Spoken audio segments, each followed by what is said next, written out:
ప్రకటన గ్రంథము 7వ అధ్యాయము 13వ వచనం నుంచి మనం ధ్యానం చేసుకుందాం.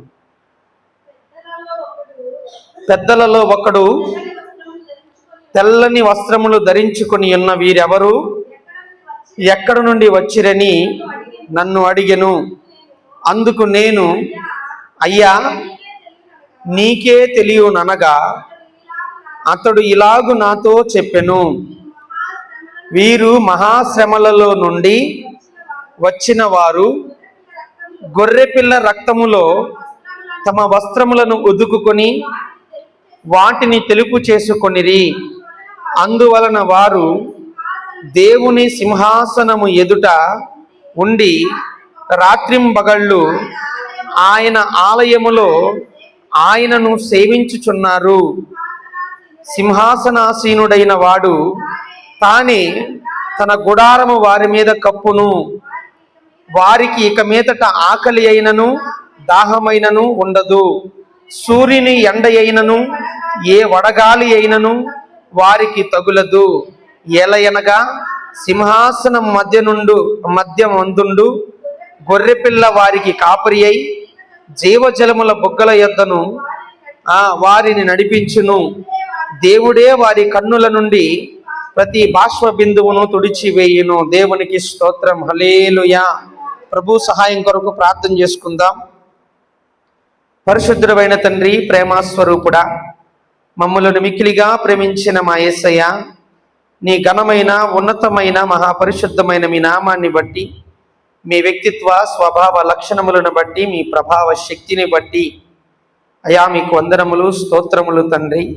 ఇంతవరకు నాయన పాటల ద్వారాను ఆరాధన ద్వారాను మీరు మహిమ పొంది ఉన్నారని మేము నమ్ముచూ ఉన్నాం. మా యొక్క స్తుతి ఆరాధనను నాయన ప్రభువా అయా మీరు స్వీకరించి ఉన్నారని మేము నమ్ముచూ ఉన్నాం. అయా మరొక శ్రేష్టమైన సమయములోనికి మేము వచ్చి ఉంటుండగా అయా ఇదిగోండి నాయన నీ వాక్యము చేత మమ్మల్ని అందరినీ బలపరచమని, ఒక నూతనమైన కృపలోనికి నడిపించి నామా జీవితములు తండ్రి ప్రభువా నీలో స్థిరముగా కట్టమని యేసుక్రీస్తు పరిశుద్ధమైన నామములో ప్రార్థించి వేడుకొనుచున్నాను తండ్రి. ఆమేన్. హల్లెలూయా. ప్రియమైన దేవుని బిడ్డలారా, ఈరోజు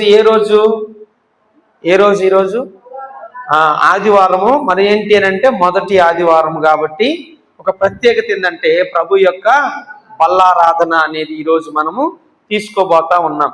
అయితే గమనించండి, చదవబడినటువంటి వాక్య భాగములో పెద్దలలో ఒకడు తెల్లని వస్త్రములు ధరించుకుని ఉన్నవాడు వీరెవరు అని అడిగారంట. ఎవరిని అడిగారు ఈ మాట చెప్పండి? యోహానుని అడిగారు. అప్పుడు యోహాను ఏమంటున్నాడు? ఎక్కడి నుండి వచ్చిరని నన్ను అడిగినప్పుడు అందుకు నేను, అయ్యా నీకే తెలియననగా అతడు ఇలాగు నాతో చెప్పెను. ఏమని చెప్పాడట చెప్పండి, చదవండి. వీరు మహాశ్రమల నుండి వచ్చిన వారు, ఇంకా గొర్రెపిల్ల రక్తములో తమ వస్త్రములను ఉదుకుకొనిన వారు. దేవునికి స్తోత్రం. హల్లెలూయా. ఏం చేశారంట వాళ్ళు? గొర్రెపిల్ల రక్తములో తమ వస్త్రములను ఉతుక్కున్నారు. ఇక్కడ వస్త్రము అంటే ఏంటిది? ఇక్కడ వస్త్రము అని అంటే మీరు చెప్పండి, తప్పులేదు. అది తప్పైనా పర్లా, ఎందుకంటే దేవుడు నాకు బయలుపరిచిన దాన్ని మీకు నేను చెప్పాలి కాబట్టి. ఓకే, ఇక్కడ ఎవరు కూడా గొప్పవారు గారు, అందరూ సమానులే. అర్థమవుతుందా? నేను అడిగినప్పుడు మీకు ఏదైతే తెలుసో ఆ విషయం చెప్పండి, తప్పులేదు. ఇక్కడ వస్త్రములు అంటే ఏంటి అని అంటే ప్రియులరా, వారి యొక్క దేహాలు. ఏంటిది? వారి దేహాలు. ఏం చేశారంట వాళ్ళు ఏం చేశారంట? వారి ప్రాణాత్మ దేహాలను ఏం చేశారంట వారు? దేంతో ఉతుక్కున్నారంట వాళ్ళు?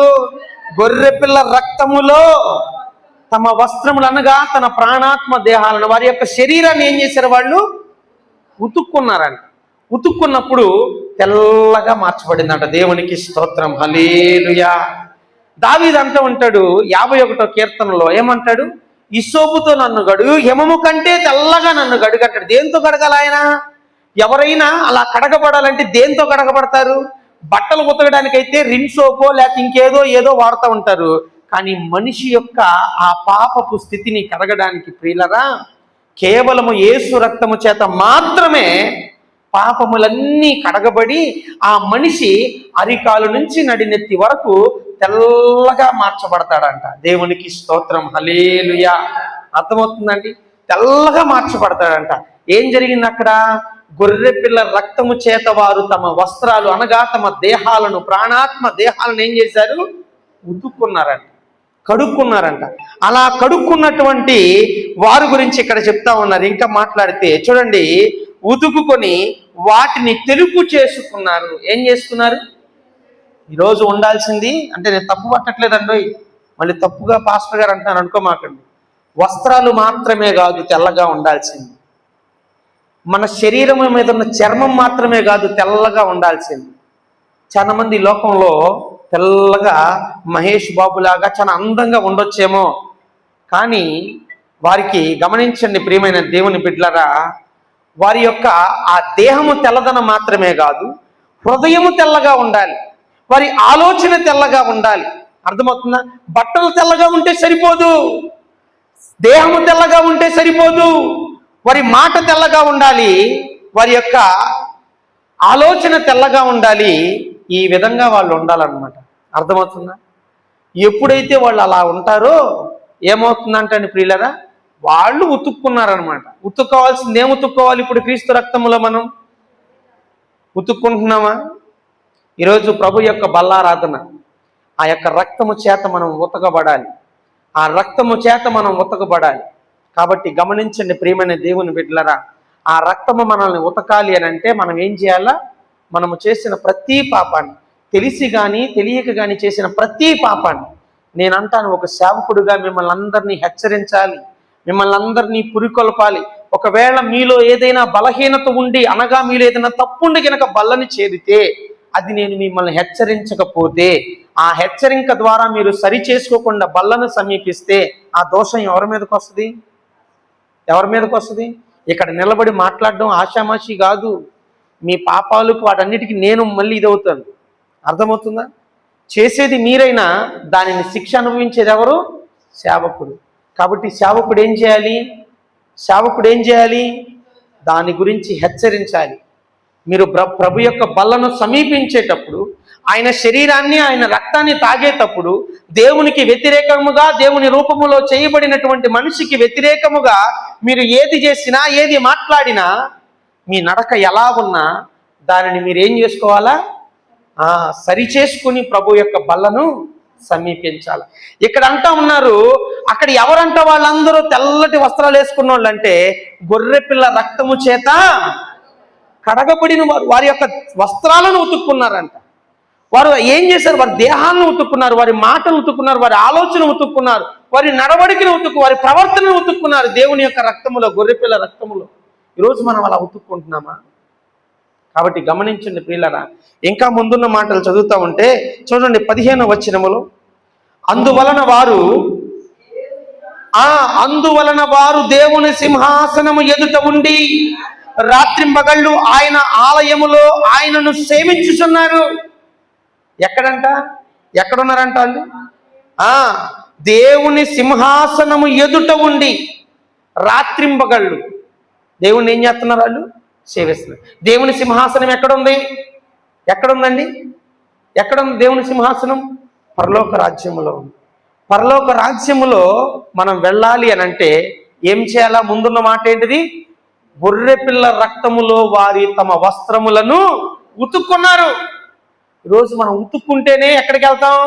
ఆయన సింహాసనము ఎదుట ఉండి రాత్రింబగళ్ళు ఏం చేస్తాం? ఆరాధిస్తాం. ఇక్కడ రాత్రింబగళ్ళు మనం ఆరాధించట్లేదు, రాత్రింబగళ్ళు మనం చేయట్లేదు కాదంట్లా. కానీ ఒక దినం వచ్చింది ప్రియులరా, ఆ దినము మనం ఆయన సన్నిధికి కొనిపోబడతాము, ఆయన సింహాసనం ఎదుట ఉంటాము, ఆయనను రాత్రింబగళ్ళు మనము ఆరాధిస్తాము. ఇంకా ఉన్న మాట ఏంటంటే, సింహాసనాసుడైన వాడు తానే తన గుడారమును వారి మీద కప్పును. ఏం చేస్తాడంట? ఆయన తన గుడారాన్ని కప్పుతాడంట. గుడారం అంటే ఏంటి? అక్కడ ఏంటి? దేవుని యొక్క మహిమ కలిగిన శరీరం. దేవునికి స్తోత్రం, హల్లెలూయా. దేవుని గుడారం. అర్థం. కొంతమంది అట ఎట్లా ఉంటారంట? చూడ్డానికి లోపలేమో తోడేలు స్వభావం, బయటేమో గొర్రె చర్మాన్ని కప్పుకొని వస్తారంట.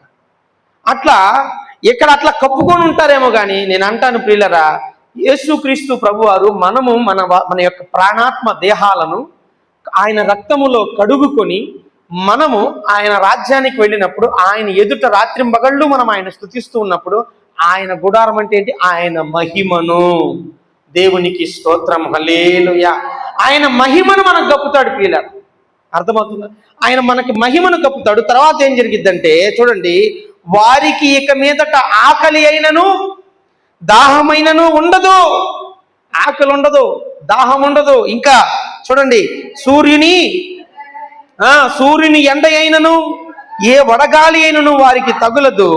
ఏలయనగా సింహాసనము మధ్యమందుండు గొర్రెపిల్ల వారికి కాపరి అయి ఉంటాడు. ఎవరంట మనకు కాపరి? గొర్రెపిల్ల మనకి కాపరిగా ఉన్నాడు. ఇంకా చూస్తే జీవజలముల బుగ్గ యొద్దకు వారిని నడిపించేవాడిగా ఉన్నాడు. కాపరి ఏం చేస్తాడండి? జీవజలముల బుగ్గ యొద్దకు కాపరి తన గొర్రెలను ఏం చేస్తాడండి? నడిపిస్తాడు. అవునా కదా? ఇప్పుడు ఈ లోకంలో కూడా మనం చూస్తూ ఉంటాం, గొర్రెల కాపరులు ఏం చేస్తారు? మంచిగా పచ్చిక కలిగినటువంటి చోటి దగ్గరికి గొర్రెలను ఏం చేస్తారు? నడిపిస్తారు. అట్లాగే జీవజలములు అంటే మంచి నీరు ఎక్కడైతే ఉంటుందో అక్కడికి తమ గొర్రెలను వారు ఏం చేస్తారు? నడిపిస్తారు. అలా మనము నడిపించబడాలన్నా ఇంకా అక్కడ రాయబడిన మాట, దేవుడే వారి కన్నుల నుండి ప్రతి బాష్ప బిందువును తుడిచివేయును అని ఉంది. మన కన్నుల నుండి ప్రతి బాష్ప బిందువు తుడిచివేయబడాలన్నా ఇవన్నీ జరగాలంటే ప్రియులారా మనందరం ఒకటి చేయాలి. ఏం చేయాలి? మనమందరం ఒకటి చేయాలి. ఏం చేయాలో మనం చూద్దాం. చూడండి, ఆ మాటను ఒకసారి నేను మీకు జ్ఞాపకం చేస్తాను. 1 కొరింథీయులకు రాసిన పత్రిక 11వ అధ్యాయము 25వ వచనం చదవండి. ఆ ప్రకారమే భోజనమైన పిమ్మట ఆయన పాత్రను ఎత్తుకొని, ఈ పాత్ర నా రక్తము వలనైన క్రొత్త నిబంధన. ఏంటంటే ఇది క్రొత్త నిబంధన. నిన్నేం చెప్పాను? గుర్తుందా మీకు ఎవరికైనా? పాస్టమ్మ గారు తప్ప నిన్న విన్న వాక్యం ఎవరైనా ఉంటే చెప్పండి. ఏ నిబంధన ఇది? కొర్నేలి ఎలాంటి వాడంట? నీతిమంతుడు, దేవునికి భయపడువాడును, యూదులందరి చేత మంచి పేరు పొందినవాడు, ఇంకా చెప్పాలి అంటే ప్రార్థనాపరుడు. అయినా కానీ అతనికి ఏమీ లేదు, రక్షణ లేదు. నీతి అంటే ఈ లోకానికి సంబంధించిన నీతి. అర్థమవుతుందా? అంటే అక్కడ ఉన్నటువంటి ఆ నీతి కొత్త నిబంధనకు సంబంధించిన నీతి కాదు, అది పాత నిబంధనలో ఉన్నటువంటి నీతి. అయితే ఈ కొర్నేలి కలిగిన నీతి దేవుని దృష్టికి ఎలా ఉంది? మురికి గుడ్డగా ఉంది. ఈ మాటలు మీకు ఎవరు చెప్పలేదు, కొత్త కోణంలో దేవుడు మాట్లాడిన మాటలన్నీ. కొర్నేలి కలిగినటువంటి భక్తి దేవుడికి మురికి గుడ్డగా ఉంది. కొర్నేలి చేసినటువంటి ధర్మకార్యాలు దేవునికి మురికి గుడ్డగా ఉన్నాయి. కానీ ప్రార్థన మాత్రం దేవుడి సన్నిధికి చేరిన తర్వాత దేవుడు ఏం చేశాడు? దూతనంపించి పేతురు చేత బోధించబడాలని చెప్పాడు. ఎందుకు బోధించబడాలంటే ఆయన నీతి అతనికి రక్షణ తేలా, ఆయన భక్తి అతనికి రక్షణ తేలా, ఆయన ధర్మకార్యాలు మంచి కార్యాలు ఆయనకి రక్షణ తేలా. కానీ తీసుకొచ్చేది ఏంటంట? క్రీస్తు యేసునందు విశ్వాసం ఉంచి పాపములు ఒప్పుకొనుట ద్వారా ఆయన రక్షణ బాప్తిస్మము పొంది ఆయనకి రక్షణ అనేది సంపాదించుకుంటాడంట. కాబట్టి గమనించండి ప్రియమైన దేవుని బిడ్డలారా, ఒక క్రొత్త నిబంధన దేవుడు ఏర్పాటు చేశాడు. ఈ క్రొత్త నిబంధన ప్రకారముగా మనం ఏం చేయాలట? దేవుణ్ణి విశ్వసించాలి. అందుకే దేవుడు అంటా ఉన్నాడు, యోహాను సువార్త 6వ అధ్యాయం 54, 55 వచనాల్లో చదవండి ఆ మాటని. 54, 55, 56. యోహాను సువార్త 6వ అధ్యాయము. నా శరీరము తిని నా రక్తము త్రాగువాడే నిత్య జీవము గలవాడు, అంత్య దినమున నేను వానిని లేపుదును. నా శరీరము నిజమైన ఆహారమును, నా రక్తము నిజమైన పానమునయున్నది. నా శరీరము తిని నా రక్తము త్రాగువాడు నా యందును, నేను వాని యందును నిలిచి ఉందుము. ఇప్పుడు ఏం తినాలి మనం? ఏం తినాలి? నిజం చెప్పాలంటే ప్రతి ఆదివారం కూడా ఈ వర్తమానం ఉండాలి. ప్రతి ఆదివారం బల్ల తీసుకోవాలి. అది చాలా శ్రేష్టమైనది. అర్థమవుతుందా ప్రియులారా? ఎందుకంటే ప్రతి ఆదివారం మనం బల్ల తీసుకోవటం వల్ల దేవుని యొక్క ఆ హెచ్చరిక ఎప్పుడు మనకు తోడుగా ఉంటుంది. అంటే దేవుని యొక్క ఆజ్ఞలు, హెచ్చరిక ఎలా ఉండాలట? మన నీడలాగే మనల్ని వెంటాడాలి. అర్థమవుతుందా? అలా ఎప్పుడైతే వెంటాడిద్దో మనము పాపము చేయడానికి చాలా జాగ్రత్త కలిగి ఉంటాం.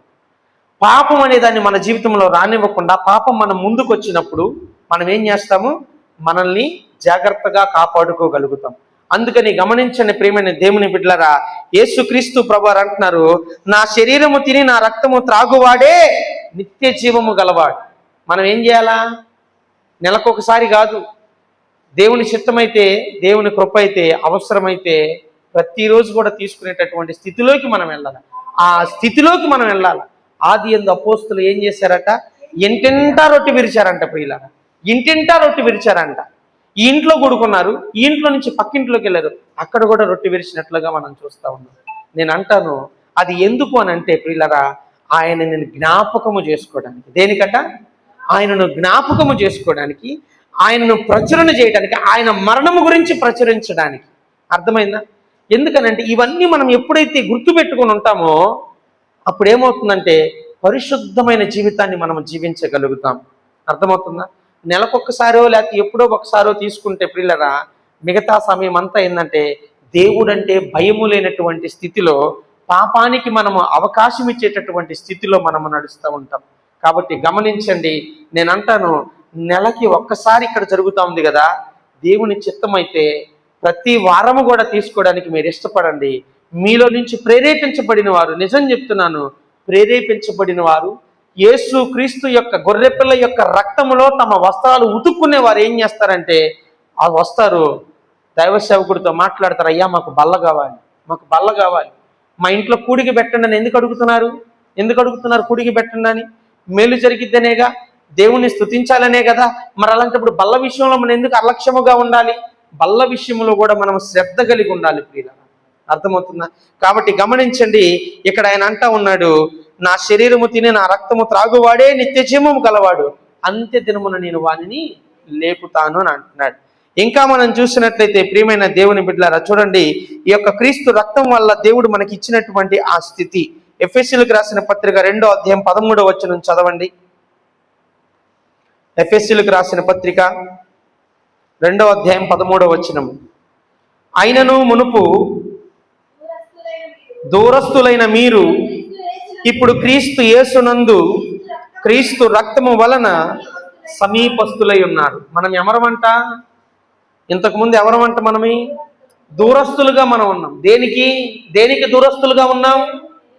దేవునికి దూరస్తులుగా ఉన్నాము. దేవుని యొక్క రాజ్యానికి దూరస్తులుగా ఉన్నాము. ఆ దూరము నుంచి మనల్ని దగ్గర చేయడానికి, దేనికి ఇందాక చెప్పానే, ఆయన సింహాసనము ఎదుట రాత్రింబగళ్ళట ఏం చేస్తున్నారంట? సేవిస్తున్నారంట. ఆ స్థితికి మనం దూరంగా ఉన్నాం. ఆ స్థితికి మనము దూరముగా ఉన్నప్పుడు ఇంకా ఏంటంటే అక్కడ ఆయన తన గుడారాన్ని గప్పుతున్నాడు. అంటే ఆయన మహిమను మనం కప్పడానికి మనం దూరంగా ఉన్నాం. ఇంకా మన కళ్ళ నుంచి ప్రతి బాష్ప బిందువును ఆయన తొడవడానికి మనం ఎక్కడున్నాం? దూరంగా ఉన్నాం. ఆ స్థితి నుంచి దేవుడు ఏం చేశాడంట? క్రీస్తు యేసునందు, అందుకనే మునుపు దూరస్తులైన మీరు ఇప్పుడు క్రీస్తునందు క్రీస్తు రక్తము వలన సమీపస్తులై ఉన్నారు. దేవునికి స్తోత్రం, హల్లెలూయా. క్రీస్తు రక్తము వలన మనం ఏమవుతున్నామంటే సమీపస్తులం అవుతున్నాము. ఏమవుతున్నాం? సమీపస్తులు అవుతున్నాం. క్రీస్తు రక్తము నెలకొకసారి తీసుకుంటే నెల ఎంత ఉందో దానికి ఎంత దూరం ఉందో అంతే ఉంటాం. అవునా కాదా? అవునా కాదా? ఇప్పుడు వారానికి ఒకసారి తీసుకుంటుంటే వారానికి ఎంత దూరం ఉంది? అంత దూరంలో ఉంటాం. రోజు తీసుకుంటుంటే రోజుకి ఎంత దూరం ఉంది? అంత దూరంలో ఉంటాం. కాబట్టి గమనించండి ప్రియులరా, ప్రభు యొక్క బల్ల వీలు కుదిరినప్పుడు మనము ఈ ప్రతిసారి మనం బల్లకి మరి తీసుకునేటట్లుగా మనం ఉండాలి. ఎందుకంటే ప్రభు బల్ల తీసుకోవడం వల్ల దేవుడు అంటా ఉన్నాడు, నా యొక్క శరీరము తిని నా రక్తము త్రాగువాడే నిత్య జీవము గలవాడు, అంత్య దినమున నేను వానిని లేపుదును అని అంటున్నాడు. మంచిదే, అంత బాగుంది. మరి ఎట్టబడితే తినేయాలా? ఎట్టబడితే తినేద్దామా? ఎట్ట తినాలి? చూడండి, మొదటి కొరింథీయులకు రాసిన పత్రిక 11వ అధ్యాయము. మొదటి కొరింథీయులకు రాసిన పత్రిక 11వ అధ్యాయము. చదువుదామా మాటల్ని?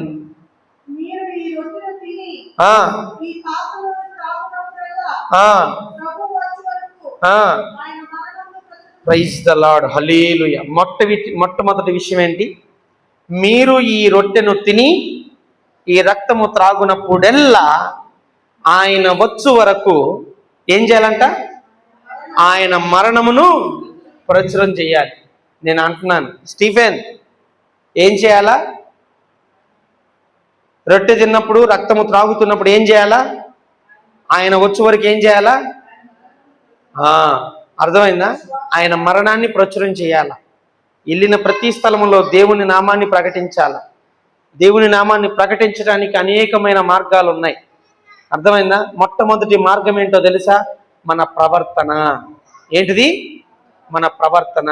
పరిశుద్ధ బైబిల్ గ్రంథములో 4 సువార్త గ్రంథాలు ఉన్నాయి, అవునా? 4 సువార్తలు ఉన్నాయి. కానీ ఆ 5వ సువార్త ఎవరై ఉండాలా? నిన్నుండాల. 4 సువార్తలు ఎవరు చదవరు. చదివే సువార్త ఏ సువార్త? నిన్ను అనే సువార్తను చదువుతారు. నిన్ను చదువుతారు కాబట్టి నువ్వెలా ఉండాలి? ఒక సువార్తలాగా నడవాలి. నడిచే సువార్త నువ్వై ఉండాలి. అర్థమైందా? కనబడే సువార్త నువ్వై ఉండాలి. అర్థమవుతుందా? నువ్వు కూడా. అర్థమైందా? వాడి పేరు ఎందుకు చెప్పానంటే ముందుగా వాడు బాప్తీసం తీసుకున్నాడు. అర్థమైందా? సేవకుడి పిల్లలు ఎక్కడుండాలా? ప్రార్థన జరిగేటప్పుడు 7 ఉండాలా. 7 ఉండకుండా ఇంకెక్కడ ఉంటే ఏమైద్ది? శిక్ష పడిద్ది అనమాట. అర్థమైందా? మాటి మాటికి బయటికి తిరగకూడదు. నువ్వు సమర్పించుకున్నావు డ్రమ్స్ కొట్టడానికి. నీ జీవితంలో నువ్వు గొప్పగా ఆశీర్వాదకరంగా ఉండాలి అని అంటే నేను నమ్ముతున్నాను, నా కొడుకు తప్పనిసరిగా ఒక ఉన్నతమైన స్థితిలోకి వెళ్తాడు. ఎందుకంటే నా కొడుకుకి అనుక్షణము నేనేం చేస్తున్నాను? నీడలాగా వెంటాడి వాడు ఎక్కడ తప్పు చేస్తే వాడిని అక్కడ గద్దించి ఖండించి వాడిని దారిలో పెడుతున్నా. అట్లాగే నువ్వు కూడా వాడితో నాకు సమానం. అర్థమైందా? ఇక్కడ నువ్వు కూడా అట్లాగే ఉండాలా. అర్థమైందా? ఒకవేళ అన్న ఏదన్నా అన్నా కానీ కోప్పడి, ఇప్పుడు ఇందాక కోప్పడ్డానే, ఎందుకనంటే మీకు అర్థం కావట్లా. మనకు గాలి ఎందుకురా? దేవుడి మీద ఆధారపడితే దేవుడే ఇస్తాడు. ఫ్యాన్ గాలి ఇస్తుందా? దేవుడు ఇస్తున్నాడా? అది అర్థమైందా? చీకటైన అంధకారమైన, కరువైన, ఆకలి దప్పులైన, అది ఏదైనా కానీ దేవుడి మీద ఆధారపడితే దేవుడిని అది నమ్మకం అంటే. అబ్రహాము నమ్మాడంట దేవుణ్ణి, నిరీక్షణకు ఆధారము లేనప్పుడు నమ్మాడంట. అన్నీ ఉన్నప్పుడు నమ్మితే కాదు. కరెంటు పోయింది, ఫ్యాన్ లేదు, వెలుతురు లేదు, ఏం లేదైనా దేవుణ్ణి అది నమ్మకం. అర్థమైందా? మీ అందరిలో ఆరాధించినప్పుడు కీర్తన ఒక్కటే చక్కగా ఆరాధించింది. అర్థమైందా? నేను అందరినీ గమనిస్తూ ఉంటా, ఎవరు ఎలా ఆరాధన చేస్తున్నారని. మరి నేనే ఇట్లా గమనిస్తే మరి ఆయన కళ్ళట లోకమంతటా సంచారం చేస్తున్నాడు. కాబట్టి గమనించండి, మొట్టమొదటిగా ఆయన వచ్చు వరకు ఏం చేయాలా? ఈ యొక్క రొట్టెని తిని ఈ రక్తాన్ని తాగే ప్రతి ఒక్కరు ఏం చేయాలా? ఆయన మరణాన్ని ప్రచురం చేయాలి. మనం వెళ్ళే ప్రతి స్థలంలో, మీరు పనికి వెళ్తున్నారా? వెళ్ళండి. ఆ పని చేసే దగ్గర కూడా ప్రభువుని మీ ప్రవర్తన ద్వారా ప్రకటించండి. అర్థమైందా? మన నోటి మాట మంచిగా ఉండాలి. అర్థమవుతుందా? కాబట్టి ఆ విధంగా మనం ఉండాలి. చూడండి, మరొక విషయాన్ని చదవండి, 27వ వచనం. కాబట్టి ఎవడును అయోగ్యముగా ప్రభు యొక్క రొట్టెను తినునో లేక ఆయన పాత్రలోని త్రాగునో వాడు ప్రభు యొక్క శరీరమును గూర్చి రక్తమును గూర్చి అపరాధియగును. ఎప్పుడు మనం అపరాధులు అవుతామంట? యోగ్యముగా మనము ఏం చేయాలి? ప్రభు యొక్క బలను సమీపించాలి. అయోగ్యులుగా మనం ప్రభు యొక్క బలను సమీపించకూడదు. అయోగ్యులుగా అంటే ఏంటో చెప్పనా? ముందుందే ఏది? ఇప్పుడు చెప్పిన మాట, మనము ఆయన వచ్చు వరకు ఆయన నామాన్ని మనం ప్రచురము చెయ్యకపోతే, మనం వెళుతున్నటువంటి పనులు చేస్తున్నటువంటి స్థలాలలో, మనం వెళ్తున్న ప్రతి ఒక్క ప్లేస్లో కూడా ఆయన నామాన్ని ప్రచురము చేసేటటువంటి వ్యక్తిగా మన ప్రవర్తన లేకపోతే, ప్రియమైన దేవుని బిడ్డలారా, నేను అంటాను, బల్లలో చెయ్యి వేయటానికి యోగ్యత లేదు. ఎందుకు నేను ఈ మాటలు చెప్తున్నానంటే, చెప్పకపోతే నాకు శ్రమ. దేవుడు ఆయన అంటాడు కదా, పౌలు ఏమంటాడు? సువార్త ప్రకటించని ఎడల నాకు శ్రమ. ఇది కూడా సువార్తే. ఏంటి? మంచి విషయమే కదా. మీరు మంచి విషయాన్ని తెలుసుకొని సరి చేసుకొని ప్రభు బలలో చేయాలి. మీరు ప్రకటించాలి, మీరు యోగ్యత కలిగి ఉండాలి అని అంటే. అర్థమైందా? ఈ విధంగా యోగ్యత అంటే ఏంటో తెలుసా? అసలు ఆదివారం అని కాదండి, ప్రతిరోజు స్టార్ట్ అయితే ఉదయాన్నే లెగిసి ప్రార్థన చేయటం కూడా. అర్థమైందా? ఉదయాన్నే లెగిసి ప్రార్థన చేసుకుంటూ ప్రతీది. అర్థమైందా? ఆ తర్వాత ఏ విధంగా మనం సిద్ధపడుతున్నాం, మన దినచర్యలో ప్రతి దాంట్లో కూడా ఒక క్రమబద్ధముగా మనం ఏం చేయాలా? 1 తర్వాత ఏమొచ్చింది, 2 తర్వాత ఏమొచ్చింది, 3 తర్వాత ఏమొచ్చింది, అట్ట కాకుండా ఒకటి తర్వాత 4 వచ్చిద్దా? రాదుగా. ఎందుకని? క్రమము లేకపోతే అక్రమము చేసిన వారిగా ఉంటాం. అక్రమము చేసేవారిగా మనం ఇక్కడికి రాకూడదు. అర్థమవుతుందా? భార్య భర్త పట్ల అక్రమం చేయకూడదు. అంటే ఏంటి? చెప్పిన మాట వినకపోతే అట్లని చెప్పేసి భర్త ఏది చెప్పినా వినమని నేను చెప్పట్లా. అర్థమైందా? దేవుని వాక్యాన్ని బట్టి నీ భర్తకు నువ్వేమవ్వాలా? లోబడాలి. ఆ రీతిగా భార్యలు ఉండాలి. భర్త ఏమర్థం చేసుకోవాలా? నేను అంటాను, భర్తలంటే పురుషుల కంటే స్త్రీలు చాలా శ్రేష్టమైన వారు దేవుని సృష్టిలో. అర్థమైందా? అర్థమైంది అందరికీ? రేపు పిల్లలు మీరు కూడానండి, పురుషుల కంటే, ఇక్కడ నిలబడి వాక్యము చెప్తున్న నాకంటే నా భార్య, ఇక్కడున్న స్త్రీలు చాలా గొప్పవారు. అర్థమవుతుందా? వాళ్ళకున్నటువంటి ఆ ఓర్పు, సహనము ఏదైనా కానీ, అంటే నేనేదో పొగడాలని చెప్పట్లా, బైబిల్ అదే చెప్తుంది, నేను అదే చెప్తున్నా. కాబట్టి స్త్రీని గౌరవించకుండా ప్రభు బల్లలో చేయి వేసిన అక్రమమే. అర్థమవుతుందా? అయినా కానీ బల్లలో చెయ్యడానికి అర్థమైందా? అది ఆ విధంగా. ఎందుకంటే స్త్రీకి మనం గౌరవించాలి. స్త్రీకి గౌరవించకుండా, స్త్రీని ఒక ఉన్నతమైన స్థితిలో మనం ఇచ్చేయకుండా మనం బల్లలో చేయవేయడానికి యోగ్యులం కాదు. కాబట్టి మా పాస్టర్మ్మ గారిని ఎప్పుడు నేను కాకాపడతానే ఉంటా. పట్టాలి. అర్థమైందా? అట్లాగే భార్యలు ఏమవ్వాలి? భర్తకి లోబడాలి. ఆ విధముగా ప్రభు యొక్క బల్లలో చేయవేయాలి. అట్లాగే పిల్లలు, ఇప్పుడు బాప్తీసం తీసుకున్నాడు, స్టీఫెన్స్ తీసుకున్నాడు కదా, స్టీఫెన్ నువ్వు కూడా తల్లి తండ్రి చెప్పిన మాట, అంతేగాని బయట మా ఫ్రెండ్స్ రమ్మన్నారు అది ఇది కాదు. అర్థమైందా? ఇవి ఇందాక నువ్వు వెళ్ళావే, ఇక్కడ కాంగో ప్లే చేయాలి, ఆరాధన చేయడానికి అంత లేట్ ఎందుకు అయిందంటే స్టీఫెన్ బయటికి వెళ్ళాడు. బయటికి వెళ్ళినందుకు సరే, ఏదైనా కానీ అలా బయటికి వెళ్ళడం వల్ల నువ్వు వచ్చిన దాకా నేను ఇక్కడ ఆరాధన చేయడానికి టైం తీసుకున్నా. చెప్తున్నా, ఇదనే కాదు, ఓకే ఎక్స్క్యూజ్ చేశా. ఇలాంటిది కూడా ఏం చేయాలి? దేవుని సన్నిధిలో ఒప్పుకొని ప్రభు బలలో చేయాలి. అర్థమైందా? ప్రతి విషయం ఆలస్యం చేసినా ఏం చేసినా ఆ రీతిగా ప్రభు బలలో చేయవేసే వారిగా మనం ఉండాలి. అప్పుడే మనం యోగ్యత కలిగిన వారిగా మనం ఉంటాం. మరొక విషయాన్ని చూడండి ప్రియులారా. కాబట్టి 28వ వచనం, ప్రతి మనుషుడు తన్ను తాను పరీక్షించుకొనవలెను, అలాగు చేసి ఆ రొట్టెను తిని ఆ పాత్రలోనిది త్రాగవలెను. ఏందంట? ప్రతివాడు కూడా తన్ను తాను పరీక్షించుకోవాలి ప్రియులారా. పరీక్షించుకొని ఆ యొక్క రొట్టెను తిని ఆ పాత్రలోనిది త్రాగాలి. ఒకవేళ అలా చేయకపోతే ప్రభువు శరీరం అని వివేచింపక తిని తాగువాడు తనకు శిక్షా విధిని కలుగటకే తిని తాగుచున్నాడు. అలా వివేచింపక, నేనంటాను, నేను దారిలో వస్తున్నప్పుడు నాకు కొన్ని విషయాలు గుర్తొస్తా ఉన్నాయి. ఏమంటే, ఈరోజు బల్లారాధన కదా, బల్లారాధనలో నేను చెప్పాలన్నప్పుడు ఒక మాటను దేవుడు గుర్తు చేశాడు. ఎందుకు గుర్తు చేశాడు నాకు అర్థం కాదు. ఏంది ప్రభు ఈ మాటను గుర్తు చేసావంటే, మళ్ళీ ఈ మాట ఇప్పుడు గుర్తొచ్చింది నాకు, మర్చిపోయాను అనుకున్నా, ఇప్పుడు గుర్తు చేశాడు. ఏంటంటే, పనివాడు నువ్వు కరెక్ట్గా ఉంటే, ఇది ఉంది చూశారు ప్రభు బల్ల, ఇది జీతం, దీని ద్వారా వచ్చే ఆశీర్వాదము జీతం. ఇందులో అయోగ్యంగా చెయ్యేస్తే ఆ జీతం కాస్త ఏమైపోద్ది? శాపముగా మారిపోద్ది, శిక్షగా మారిపోద్ది. అర్థమవుతుందా? మనం ఎంత జాగ్రత్త తీసుకోవాలంటే ఆ జాగ్రత్త అంతా తీసుకొని అందులో చేయడానికి ఒక్కటే దారి. ఏంటిది ఆ దారి? మనం అయోగ్యులమే. ఇక్కడ నిలబడి మాట్లాడే నేను కూడా నాకు తెలిసి కానీ తెలియక కానీ ఏదో ఒక తప్పు చేసే ఉంటానుగా, అయోగ్యుడినేగా. కానీ అందరము ఇలా ఆ బల్లను సమీపించాలంటే ఒక దారి ఉంది. ఏంటిది ఆ దారి? చెప్పండి. పాపాలు ఒప్పుకొని పశ్చాత్తాపడి ఆ బల్లను ఎట్ట సమీపించవచ్చు? అది ఎట్ట అర్థమైందా? అది.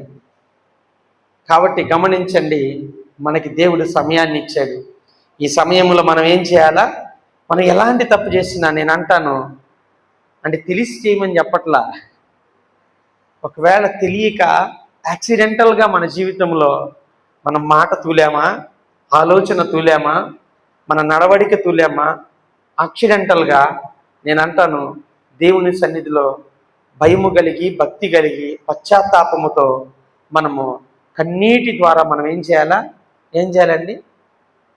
లోపల భారం ఉన్నవాడికి బయటికి ఏమొచ్చిందంట? బాధ ఉన్నవాడికి బయటికి ఏమొచ్చిందంట? కన్నీళ్లతో బయటకు పడుతుందండి ఆ పశ్చాత్తాపం. అర్థమవుతుందా? పాపాత్మురాలైన స్త్రీ ఏం చేసింది? తన పాపం విషయం ఆమె విస్తారమైన పాపములు బట్టంట విస్తారంగా క్షమించబడిందంట. ఎట్లాగా అంటే విస్తారమైన పాపములు, విస్తారమైన క్షమాపణ, మధ్యలో ఏం జరిగిందంటే కన్నీళ్ళు. ఏంటిదంట? మధ్యలో కన్నీళ్ళు.